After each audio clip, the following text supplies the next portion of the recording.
The ongoing violent conflict between Israel and Hamas in Gaza could soon see a breakthrough, with a potential prisoner swap deal in the works that would see hostages released on both sides.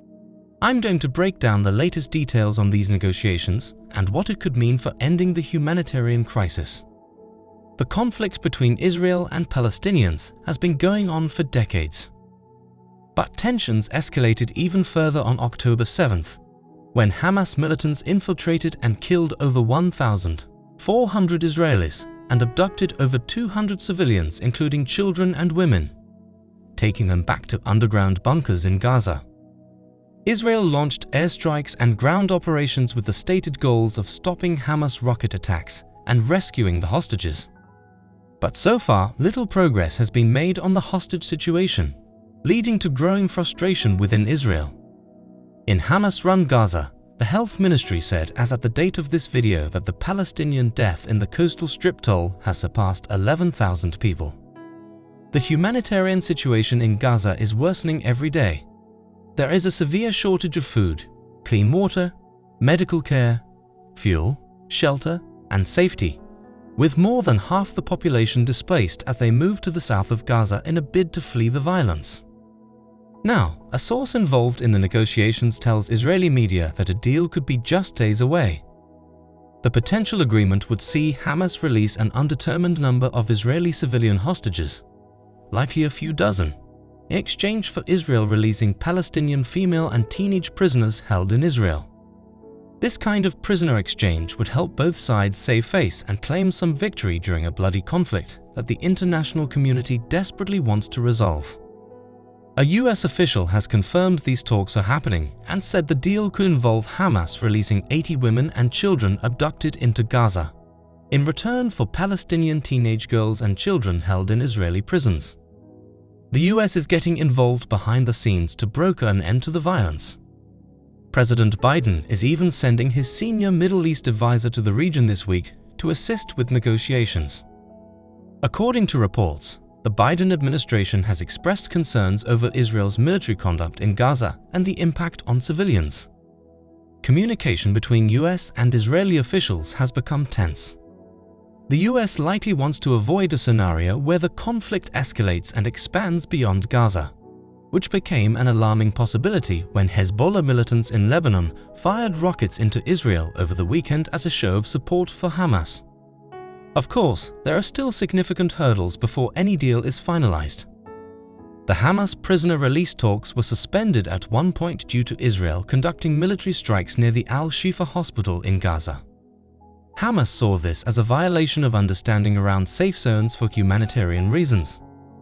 It shows that both sides are still engaged in military actions that could derail negotiations. And we have yet to hear a public commitment from Israeli leadership on releasing Palestinian prisoners, though private talks seem to imply they would agree to a limited release of jailed youths. Israeli Prime Minister Benjamin Netanyahu is facing heavy pressure from the Israeli public to resolve the hostage crisis, but he also doesn't want to be seen as soft on Hamas or offering them too many concessions. There was a recent massive rally in Tel Aviv demanding action on hostages, the biggest public showing of frustration with the war so far. But polls suggest most Israelis still support the overall war, even if they are losing patience with Netanyahu's handling of it. As for the details on how Hamas would go about releasing hostages under any deal, here is what's been reported. The civilian hostages, estimated to number in the few dozen for this initial exchange, are being held underground in a network of hundreds of bunkers and tunnels constructed by Hamas underneath Gaza.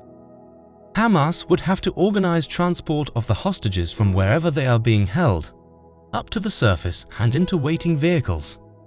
They would then be driven to a predetermined location at the border crossing.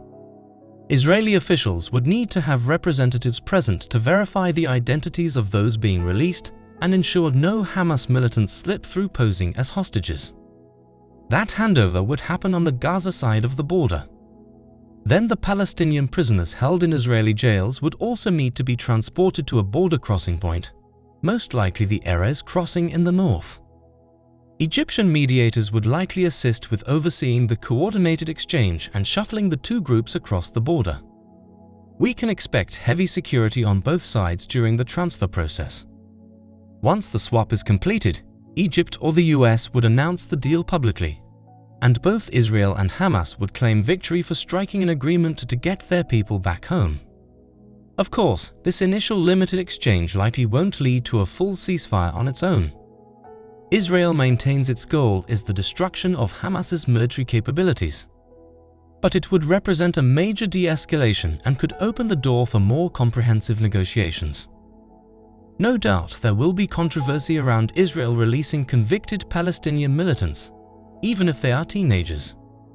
But politically, Netanyahu will emphasize bringing home innocent civilian hostages and leave the wider Hamas issues for another day. Both sides face internal opposition from hardliners. Some Hamas figures reportedly oppose any deal involving prisoner releases. But with growing international calls for a ceasefire and the hostage situation untenable, the pragmatists seem to have momentum. We'll have to wait and see in the coming days if Israel and Hamas can finalize a swap arrangement. If they do, it could provide a desperately needed ray of hope in the Gaza conflict. Of course, many core disputes remain unresolved, but prisoner exchanges have proven in the past to be an effective initial confidence-building measure in the Israeli-Palestinian conflict.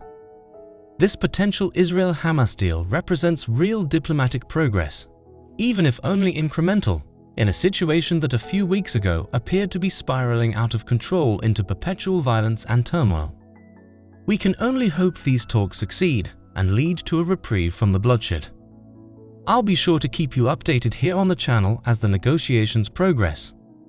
Let me know your thoughts in the comments on whether Israel should move ahead with this prisoner swap, and what else you think should be done to resolve the crisis.